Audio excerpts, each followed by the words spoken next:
সবাই কেমন আছেন? আশা করি সবাই সুস্থ আছেন, ভালো আছেন। তো আমার সামনে দেখছেন একটা 24 ইঞ্চি এলইডি টিভি আছে।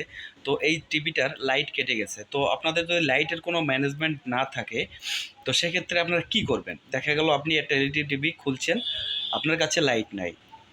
তো আপনি কি করে সেই টিভিটা সমাধান করে কাস্টমারের হাতে দিতে পারেন? এটুকু টেকনিক, এটুকু নলেজ যদি আপনার না থাকে, তো এই ভিডিওটা আপনার জন্য। তো স্টার্ট ভিডিওয় চলে যাব আমরা।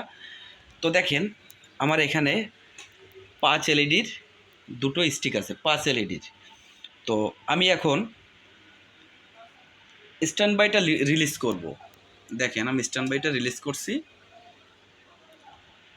রিলিজ করার পরে আমার কিন্তু আলোটা জ্বলে না।